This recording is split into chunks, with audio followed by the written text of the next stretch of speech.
Hi, my name is It's starting here, so. Practice of endeavor, and grew up here in Seattle, and spelled BRADENPENCE, and I'm here on behalf of 3 clients of mine who are volunteer street medics who have been providing essential care to the people who have been out here on the streets in Seattle protesting. And I was contacted by these folks who really upset about what's been happening here with the Seattle Police Department intentionally targeting them with weapons like flashbang grenades, tear gas, rubber bullets, and so forth. Once they told me their story, I looked into some videos, I agreed to help them bring this story forward, and so that's why I'm here. When the people of Seattle come onto the street and are protesting problems like violence against black and brown bodies because Black Lives Matter, there are a whole group of other people who come out to support them, whether they be legal observers, volunteer medics, people bringing out food, water to support this community. And for the Seattle Police Department to intentionally attack them, to target them on purpose, people who are marked with red crosses, helmets, information saying medical, having EMT on their back, for the police to target them is an intentional attempt to silence this movement. And it is offensive and it is horrific that we as Seattle taxpayers are paying the police to do this. So it makes a lot of sense, the demand to defund police, in my personal opinion. But what I want to say is that this intersection right over here at the intersection of 11th and Pine on Sunday, the night before the Seattle Police Department abandoned East Precinct, Seattle Police Department threw a flashbang grenade at Aubriana Inda, who is here today. Her story has been in the press as well. It struck her in the chest. She collapsed to the ground, and protesters were able to grab her and drag her back to a dedicated emergency triage area staffed and marked as a medical facility, staffed by professional people who work at hospitals here in the city of Seattle, and where they began to care for her. Seattle police advanced up the street and they began throwing flashbang grenades into this fenced medical facility, which was filled with people who were struggling with respiratory issues from the tear gas and from OC spray and flashbangs, people who were injured, and the people who were helping them were being attacked by these flashbangs.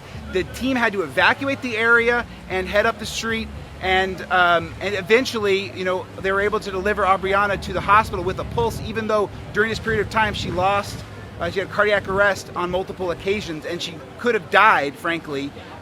And it was despite the Seattle Police Department that she survived. And thank goodness for these people who are volunteering their time, and it's not cool for them to be attacked. And so we're going to have 4 people talk today about what's going on. I'm sorry, 3 people besides myself. We're going to have Danielle Meehan, who is an ICU nurse who treated Aubriana. We're going to have Megan Brown, who's been organizing the medics, and can talk about this pattern of police attacking medics over, not just on this one egregious occasion, but on multiple occasions since these protests have erupted in Seattle, and another medic as well who has personally experienced being struck with bullets and so forth. So thank you very much for being here. Black Lives Matter, and I'll have Danielle step forward. Hey Danielle, just remember to speak up, because some of these guys over here don't have the high tone. Sure. So I have been volunteering here as a medic. I am an ICU nurse at a local hospital here. Okay. An ICU nurse here at a local hospital, and I've been volunteering time down here along with a lot of other professional medical personnel that are also volunteering their time. I was here that night, that Sunday, when Aubriana was hit in the chest. I was at the medic station. We heard the police making their threats of deploying chemical agents, etc. So we all kind of stationed ourselves prepared for the downstream of people that were going to come, as it had happened multiple nights prior. I was treating multiple people screaming for help with either pepper spray to their eyes, burns, welts from flashbangs to their skin, along with many of the other medics. And then I heard probably I don't know, minutes after that all started, someone bringing a young girl into the medic station saying she's been hit in the chest, she's been hit in the chest. Her eyes were closed, they were bloodshot and tearing from the pepper spray, but she was clutching her chest saying it hurts to breathe. We sat her down. We sat her down and did our best to triage her, myself and another RN. But the police at this point were advancing closer and closer to our medic station. We could hear the flash grenades becoming much louder. We could start to smell the tear gas. There was smoke everywhere. We didn't have much time, and it was kind of a split-second decision of this person is seriously injured. She cannot run. Raviv here is another medic that was with me in the station. I had him grab the cot. He brought the cot over. We loaded her in. At this point, there were flash grenades being launched directly into our medic station. The pepper spray was all present. We could see the line of police officers right outside the medic station, and we knew we had to run. So grabbed, Raviv was with me, another RN, Kim, and then some other bystanders helped us load her and carry her to the only safe place that we knew for sure that we were able to get into. There were people running everywhere. I grabbed as much medical supplies as I could, on the fly, and cleared the sidewalks of people in the way. There were several people along the way opening their apartment building, say, hey, come in if you need help, but all with stairs, and it was unsafe to try to transport her. So we ended up going 3-4 blocks probably to this one safe location that we knew we had. All along the way of leaving the medic station, we continued. We could feel the blast of the flash grenades behind us. We were coughing from the I guess it wasn't tear gas that night, but the pepper spray. This is a very clear marked area where all of the medics practice. There are signs that say no pictures, no cameras for the safety of our medics. The police were well aware of that location, and we were obviously treating injured people in that area when this was happening. Luckily, we were able to get her evacuated. We made it to that safe location, and upon further assessing her, she was still with us at that point. She was able to answer questions. She was in a lot of pain. And then minutes later, after we got to that safe location, she stopped responding. She was not breathing. We lost a pulse. I started CPR, yelled for someone to call 911. Raviv was with me, with Aubriana with us, checking for a pulse as we were doing CPR. The other RN, Kim, was also treating this patient with us, and someone got 911 on the line. I myself did probably 2 minutes of CPR initially, and Aubrey came back, gasping for air and confused, but we did have a pulse, and that cycle repeated itself 5 times maybe, that we lost her pulse and initiated CPR over again. The compressions were then resumed by the other RN at that time while I was on the phone with dispatch. That phone call lasted a long time. I informed them that this person was in active cardiac arrest, actively receiving CPR, and I was told that the ambulance would not come to our location, that we needed to get her into a private vehicle and transport her to an intersection 2 blocks west of there, to East Union and Broadway. And I informed him that it was wildly unsafe to load a patient that's actively coding into a private vehicle. And after some back and forth, it was made clear that they would absolutely refuse to come to our location. Then I tried to request that they would promise to have an ambulance waiting for us when we got to that location, and that was not made clear. They just said that we needed to get there. We took a chance, and when we got a pulse back the last time, we ran her to the car. I stayed in the back seat with her with my hand on her pulse the whole time, and luckily she stayed with us the whole time in the car. But there was in fact not an ambulance waiting for us at that intersection, and I was just told to keep driving and asking to go where, and they wouldn't give me a location to go.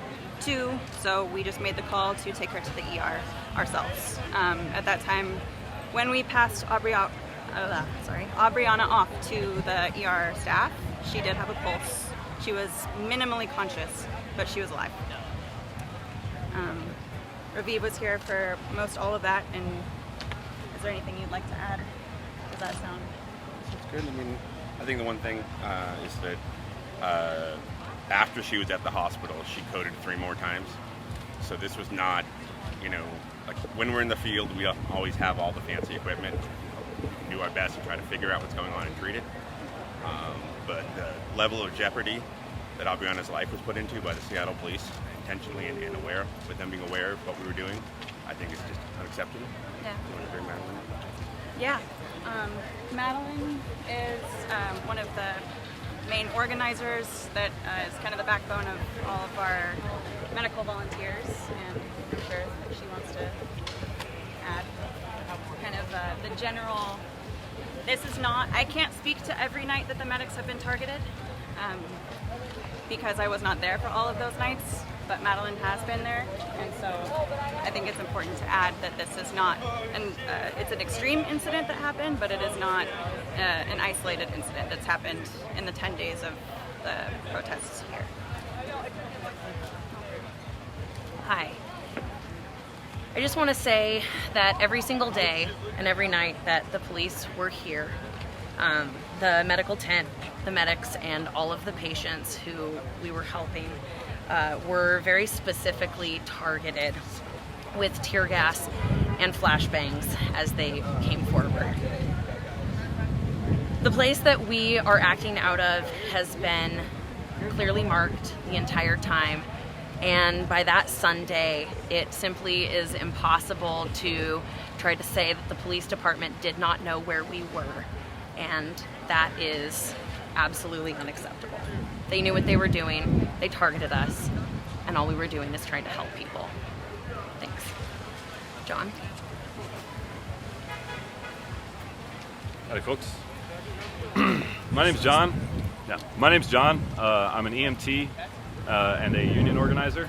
I came out here to help people because when I saw what happened to George Floyd, I, like pretty much everyone else, was completely and utterly horrified and decided that something needed to be done, that black and brown lives, as ever, are under attack.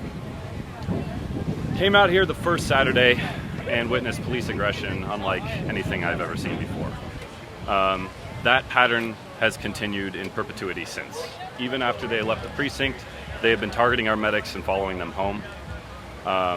During the course of the protests that were more, let's say, lively, we had our medics targeted. I was personally hit while aiding a patient on the street. I was very clearly marked, much more so than today. And that jeopardizes our ability to provide care to patients, which I might add is a felony. And I want to clarify a couple things. First among which is that people say that, Aubriana coded, and there's a lot of different types of language going around. She was murdered by the Seattle Police Department, and it was despite their best efforts that she was brought back to life. I think that it is horrific, the things that I've seen personally, the things that I've heard from my team, and it has to stop. It absolutely has to stop. We cannot have Jenny Durkin sending the police around to lurk, to sit in the parking lot by our aid station with 4 officers in an unmarked car. I walked over to the car, I could see their vests and their badges. They're very clearly police officers, and they're just sitting there watching us. I don't know if they're photographing us or God knows what. Likely plainclothes officers here. Like I said, medics have been followed home. At the end of the day, this is egregious that the Seattle Police Department can be allowed to brutalize the citizens who pay their salaries and then run and hide. Because that's what they're doing right now. They're hiding from accountability. They're hiding from any kind of meaningful change. And, having spoken with some of the organizers here, the level of frustration about the response from the mayor's office is beyond high. And something has to change. This is not my platform. I am just here to help people. But I would just like to say that Black Lives Matter, Brown Lives Matter, and Durkin's got to go. So our third medic is here. Kim Dang is here now, and so she's available for questions. And we will open this up for questions. But one thing I personally want to hear Jenny Durkin and Carmen Best say is that any police officer who uses force against a medic who is not engaged in protest, who is helping people stay alive, will be fired immediately and will seriously consider prosecution, because what the people of the city of Seattle have to understand, you don't have to be out here on the street, but you should be upset that your tax dollars are being used in this way. So yeah, let's open up for questions. Anybody have any questions? Perhaps my footage. Can you just say and spell your name for us? Yeah, my name is Braden Pence, BradenPence. I'm an attorney. Okay. Yeah. And by the way, one more thing. If anybody has video of this attack, I know there are lots of people that had their cell phones running that night. We were having a little bit of a hard time finding that exact moment. We got some people raising their hands right now who have video of this. Good, I'm glad to hear that. If anybody else has video or statement about this and saw this happen, please contact my office. You can find it on the internet. Braden, can you put this? I mean, you guys have said targeted, and out here at the press conference. Can you specifically say what occurred? Because when we did an interview the other day with NBC and talked to a few medics. They said that projectiles or tear gas canisters and things like that were clearly thrown into your marked area.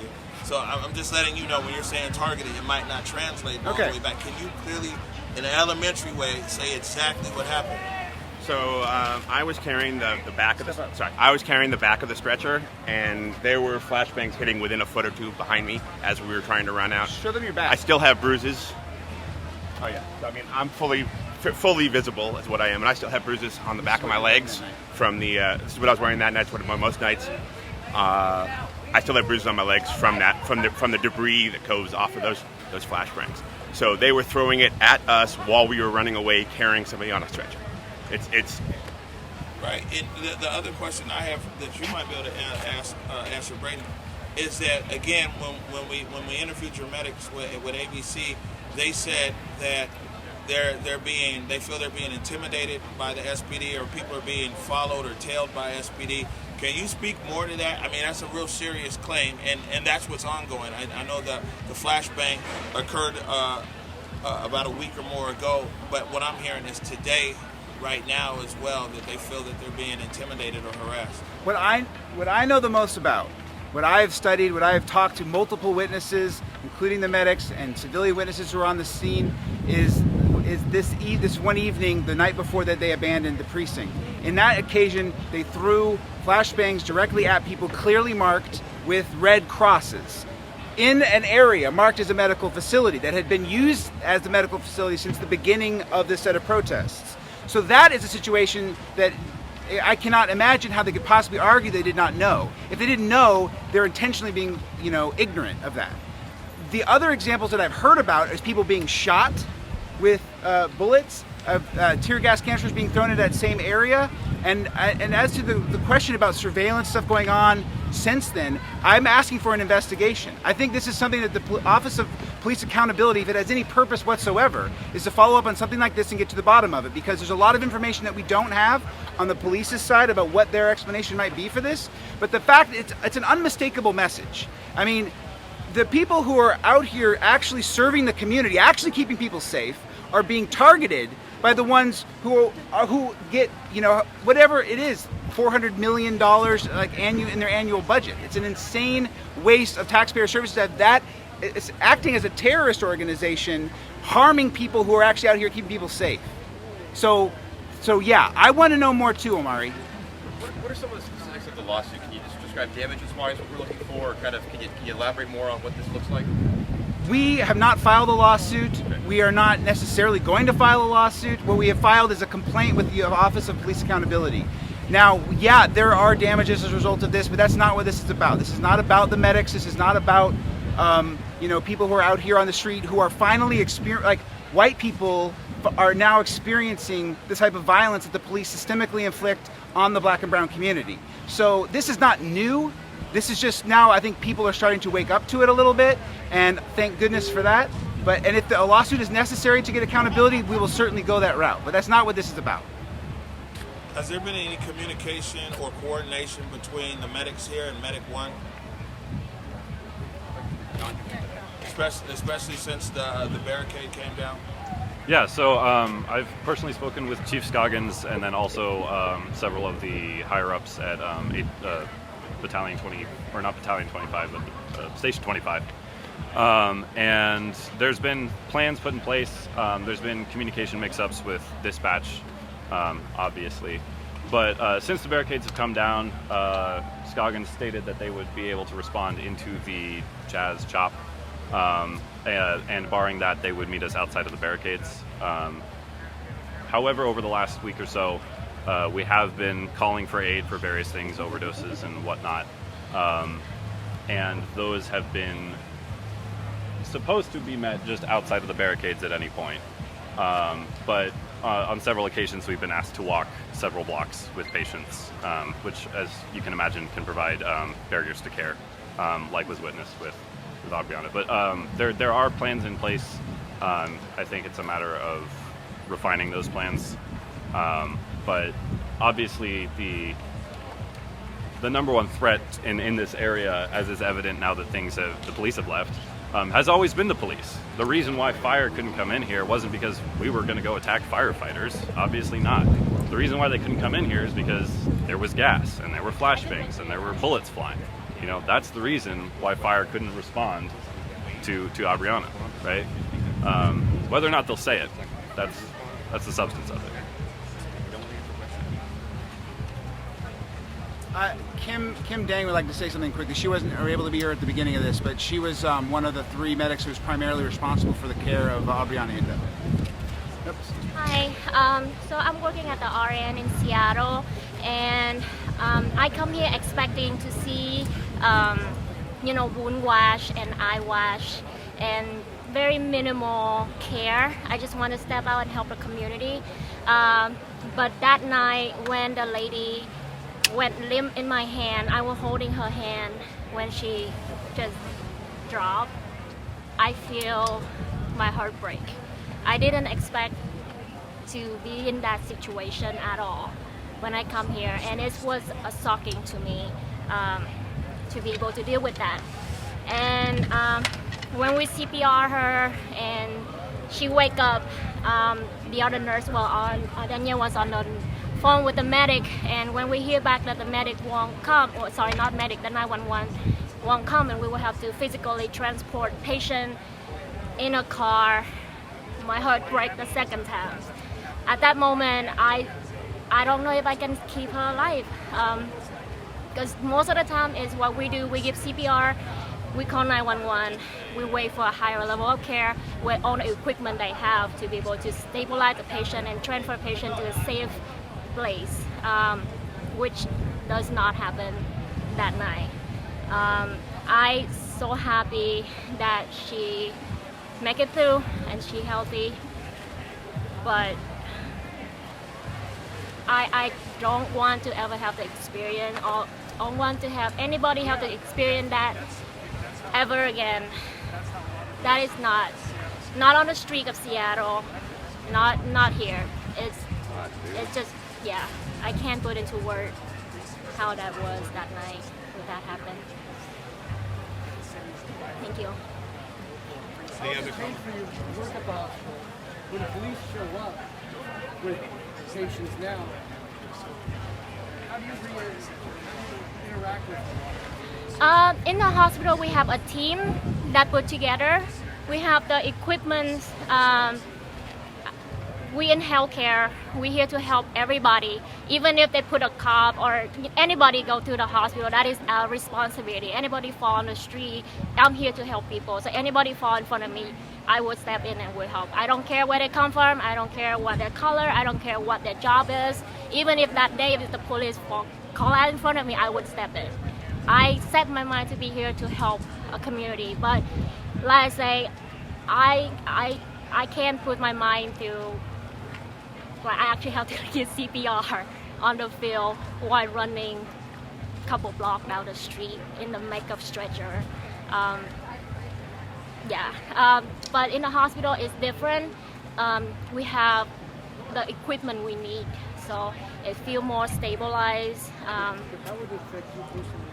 So, say one of the officers that threw the fight were to come in, how would that? He's my patient. Alive is alive.